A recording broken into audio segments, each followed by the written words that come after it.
बिस्मिल्लाहिर्रहमानिर्रहीम अस्सलाम वालेकुम। आज की इस वीडियो के अंदर मैं आपको बताने वाला हूँ कि बिगिनर्स के लिए बेस्ट मेथड कौन सा है शॉपिफाई के ज़रिए ऑनलाइन अर्निंग करने का। अगर आप स्टूडेंट्स हैं या जॉब करते हैं और आप चाहते हैं कि आप साइड बिजनेस के तौर पर अपना एक ऑनलाइन जो है ना अर्निंग का सोर्स बना सकें, तो इस वीडियो में मैं आपको एग्जैक्टली वो मेथड बताने वाला हूँ जो आपके लिए ये एक वाहिद जरिया बन जाएगा बड़ी ही आसानी के साथ ऑनलाइन अर्निंग करने का। मैं इस वीडियो में जैसे मैंने कहा बेस्ट मेथड बताऊंगा बिगिनर्स के लिए कौन सा है शॉपिफाई के जरिए अर्निंग करने का। तो चलिए इस वीडियो को स्टार्ट करते हैं। सबसे पहले मैं एक चीज यहाँ पर क्लियर करना चाहूंगा। बहुत सारे लोग जब बात शॉपिफाई की आती है तो वो एक स्पेसिफिक मेथड को ही ऑनलाइन अर्निंग करने का जरिया समझते हैं शॉपिफाई के जरिए, लेकिन ये हकीकत नहीं है। शॉपिफाई के जरिए आप बहुत सारे डिफरेंट तरीकों से ऑनलाइन अर्निंग कर सकते हो। मैं आपको आज डिटेल में बताऊंगा। एक चीज जो आपको स्टार्ट में क्लियर करनी है, शॉपिफाई के जरिए अर्न करने के दो मेजर तरीके हैं। ये इन दो तरीकों के अंदर ही बाकी सारे तरीके आते हैं। अब जो भी जिस तरीके से भी अर्न कर रहे हैं शॉपिफाई को यूज करते हुए, तो वो इन दो कैटेगरी में ही आएंगे। पहली है प्रोडक्ट बिजनेस, ठीक है, और दूसरी कैटेगरी आती है हमारी सर्विस बिजनेस। ठीक है, प्रोडक्ट बिजनेस क्या होता है? जिसके अंदर हम किसी भी किस्म का फिजिकल या डिजिटल प्रोडक्ट सेल कर रहे होते हैं। ठीक है, फिजिकल प्रोडक्ट ऐसे प्रोडक्ट होते हैं जिनको हम छू सकते हैं। ठीक है, अब ये प्रोडक्ट अगर मैं इसको ऑनलाइन बेच रहा हूँ अपने शॉपिफाई स्टोर के जरिए, तो ये फिजिकल प्रोडक्ट बिजनेस की कैटेगरी में आएगा। इसके अलावा डिजिटल टाइप के प्रोडक्ट्स भी होते हैं, जैसे पीडीएफ हो गई, पीडीएफ सेल करना, वीडियो सेल करना, सॉन्ग सेल करना, 100 तरह के ऑप्शन पॉसिबल हैं डिजिटल प्रोडक्ट बिजनेस के अंदर भी। ठीक है, लेकिन पॉइंट यहाँ पर ये आता है कि हम कोई ना कोई एक स्पेसिफिक प्रोडक्ट बेच रहे होते हैं, चाहे वो फिजिकल हो चाहे वो डिजिटल हो। तो ये प्रोडक्ट बिजनेस के अंदर बिलोंग करता है। इसके अंदर प्रोडक्ट बिजनेस के अंदर बहुत सारे किस्म के बिजनेस पॉपुलर हैं। मिसाल के तौर पर ई कॉमर्स होता है, जिसमें हम मोस्टली फिजिकल प्रोडक्ट बेचते हैं, अपना खुद का कोई प्रोडक्ट होता है उसको हम बेच रहे होते हैं। ठीक है, दूसरा ड्रॉप शिपिंग होता है। ठीक है, ये इंटरनेशनल लेवल तक बहुत पॉपुलर है, पाकिस्तान में भी बहुत पॉपुलर होता जा रहा है। ठीक है, और इसमें क्या होता है कि इसमें हम अपना खुद का प्रोडक्ट तो नहीं बेचते, बल्कि हम थर्ड पार्टी के प्रोडक्ट को अपने स्टोर पर लिस्ट करके सेल आउट करते हैं। इसके ऊपर मेरे काफी सारे डिटेल कोर्सेज मौजूद हैं। इसके अलावा तीसरी एक टाइप आती है प्रिंट ऑन डिमांड की। ठीक है, ये भी ड्रॉप शिपिंग की ही एक किस्म है। इसमें भी हम प्रोडक्ट बेच रहे होते हैं, लेकिन थोड़ा डिफरेंट अंदाज। उसके बाद डिजिटल प्रोडक्ट बिजनेस होता है, सिंगल प्रोडक्ट बिजनेस होता है। ठीक है, इस तरह के बहुत सारे किस्में पॉसिबल हैं इस प्रोडक्ट बिजनेस के अंदर। ठीक है, दूसरी हमारी कैटेगरी है सर्विस बेस्ड बिजनेस। इस सर्विस बेस्ड बिजनेस में हम क्या कर रहे होते हैं, हम अपनी स्किल्स को सेल कर रहे होते हैं। ठीक है, जो स्किल्स हमारे पास होती हैं शॉपिफाई से रिलेटेड, हम उस स्किल्स को सेल आउट कर रहे होते हैं। ठीक है, उसके अंदर शॉपिफाई स्टोर्स की डेवलपमेंट आ जाती है, उसके अंदर शॉपिफाई स्टोर की मैनेजमेंट आ जाती है, मेंटेनेंस आ जाती है, उसके अंदर शॉपिफाई की वीए की सर्विस आ जाती है, वर्चुअल असिस्टेंट की सर्विस आ जाती है। ठीक है, उसके अंदर शॉपिफाई की एसईओ आ सकती है, शॉपिफाई की सीआरओ आ सकती है। ये डिफरेंट स्किल्स हैं जो शॉपिफाई से रिलेटेड है। इसके अलावा भी बहुत सारी स्किल्स पॉसिबल हैं, लेकिन इसमें पॉइंट ये होता है कि इसमें एक single person as a freelancer अपनी स्किल्स को ट्रेड कर रहा होता है। ठीक है, अपनी स्किल्स को, अपने टाइम को सेल कर रहा होता है किसी डिफरेंट बिजनेस के लिए। तो ये दो टाइप की चीजें होती हैं जो अगर आप शॉपिफाई के जरिए ऑनलाइन अर्निंग करना चाहते हैं। एक जिसमें हम प्रोडक्ट बेच रहे होते हैं, दूसरा जिसके अंदर हम स्किल्स या सर्विसेज बेच रहे होते हैं बिजनेसेस को, डिफरेंट बिजनेस। ठीक है, तो ये दो मेजर कैटेगरी है। लेकिन अब अगर हम बात करें कि इनमें से बेस्ट कौन सा है बिगिनर के लिए, ठीक है, यहाँ पर सवाल जो हमारा इस वीडियो का मेन टॉपिक है वो है कि बिगिनर के लिए बेस्ट कौन सा है। ठीक है, यहाँ पर हम कुछ रूल्स को सेट करते हैं कि हम बेस्ट जो कह रहे हैं वो किस बुनियाद पर बेस्ट कह रहे हैं। ठीक है, बिगिनर एक जो पर्सन होता है उसके साथ कुछ लिमिटेशंस होती हैं, कुछ सिचुएशन, कुछ लोगों के साथ सिचुएशन होती है कि उनके पास टाइम की कमी होती है। मिसाल है वो स्टूडेंट्स हैं, वो जॉब करते हैं। ठीक है, तो अब उनके पास इतना ज्यादा टाइम नहीं है कि वो अपने एक साइड इनकम बिजनेस को दे सके। तो हम इस चीज को ध्यान में रखेंगे कि हम ऐसी ऑप्शन को सिलेक्ट करेंगे जिसमें हमें कम से कम टाइम देना पड़े स्टार्ट के अंदर, यहाँ तक कि वो बिजनेस, वो साइड बिजनेस हमारा फुल टाइम अर्निंग के बराबर आ जाए। तो हम लिमिट रखेंगे कि हमारे पास टाइम थोड़ा कम है देने के लिए। दूसरी जो लिमिटेशन होती है वो होती है इन्वेस्टमेंट। ठीक है, हर पर्सन एक ह्यूज इन्वेस्टमेंट नहीं कर सकता। ठीक है, कुछ बिजनेसेस और कुछ ऑप्शंस ऐसे हैं इस मेथड के अंदर जो काफी अच्छी इन्वेस्टमेंट मांगते हैं, तो हम लिमिट रखेंगे कि हमारे पास एक मिनिमम इन्वेस्टमेंट हो तो क्या हम स्टार्ट कर सकते हैं। तो हम इसमें बेस्ट मेथड बताते हुए मैं इन दो चीजों का ही ख्याल रखूंगा, एक लिमिटेड टाइम और लिमिटेड बजट के साथ बेस्ट ऑप्शन कौन सा है एज अ बिगिनर। ठीक है, तो यहाँ पर समझने के लिए हम दोबारा से दोनों कैटेगरी के ऊपर आ जाते हैं।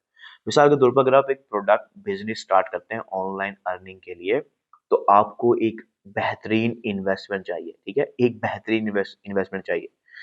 बहुत से लोग कहते हैं कि आप $0 से ड्रॉप शिपिंग स्टार्ट कर सकते हो। नहीं, ऐसा नहीं होता। 100% झूठ है ये। ठीक है, आपको किसी न किसी लेवल पर इन्वेस्टमेंट करनी होती है। चाहे आप अगर $0 से करना चाहते हो तो फिर आपको स्टोर डेवलपमेंट खुद आती हो, आपको विनिंग प्रोडक्ट रिसर्च आती हो, आपको मार्केटिंग, ऑर्गेनिक मार्केटिंग अच्छे से आती हो, एसईओ आती हो, सोशल मीडिया मार्केटिंग आती हो।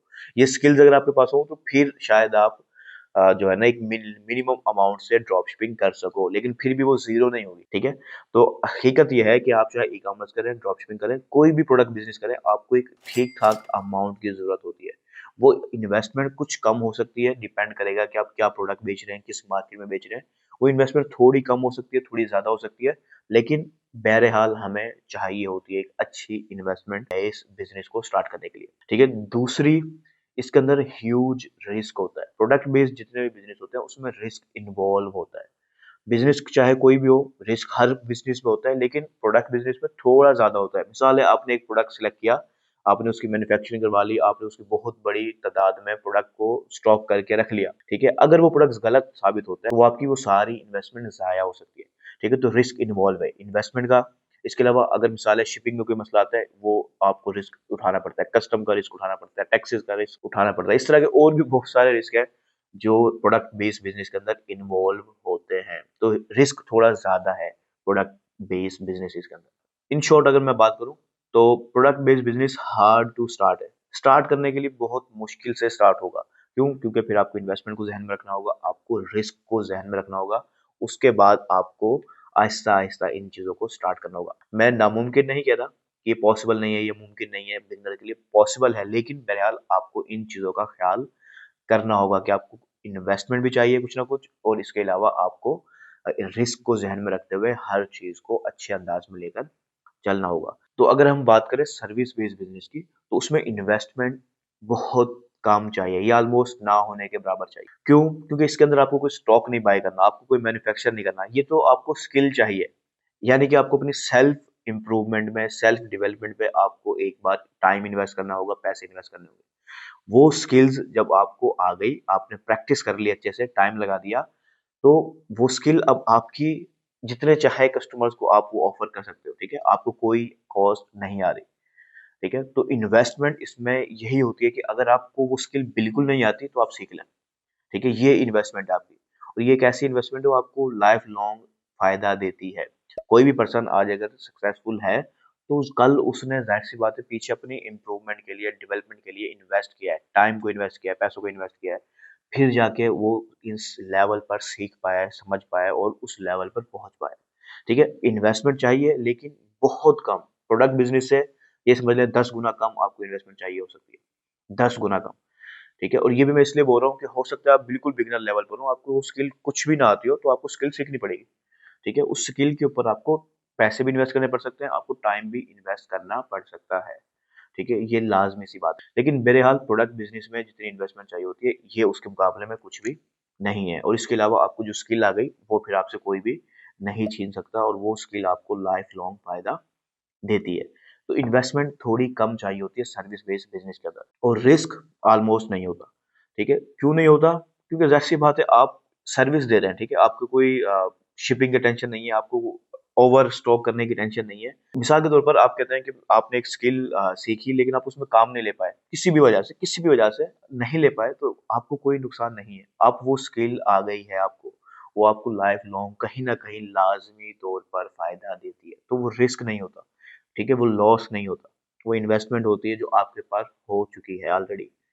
ठीक है, तो इन शॉर्ट अगर मैं बात करूं तो service based business easy to start होता है। ठीक है, स्टार्ट करना बहुत आसान है कि आपको एक स्किल सीखनी है, उसके अच्छे से प्रैक्टिस करनी है और अपनी स्किल को दूसरे बिजनेस को डिलीवर करना स्टार्ट कर देना है। काफी आसान है, इन्वेस्टमेंट ऑलमोस्ट ना है, नहीं होती। मिसाल है, अगर आप बिल्कुल अफोर्ड नहीं कर सकते, आप यूट्यूब से फ्री में सीख सकते हैं। ठीक है, अगर आप कुछ अफोर्ड कर सकते हैं, आप किसी अच्छी जगह से सीख सकते हैं। ठीक है, ये दोनों ऑप्शन है, फ्री भी सीख सकते हैं और आप एक पेड इन्वेस्टमेंट भी कर सकते हैं, दोनों आपके हाथ में होती है, ठीक है। लेकिन ओवरऑल देखा जाए तो प्रोडक्ट बिजनेस से बेहतर इन्वेस्टमेंट स्किल्स बिजनेस होता है एज अ बिगिनर स्टार्टिंग के लिए, ठीक है। इसके अंदर आपको रिस्क बहुत कम हो जाता है, इन्वेस्टमेंट कम चाहिए होती है और इजीली आप स्टार्ट कर पाते हैं, ठीक है।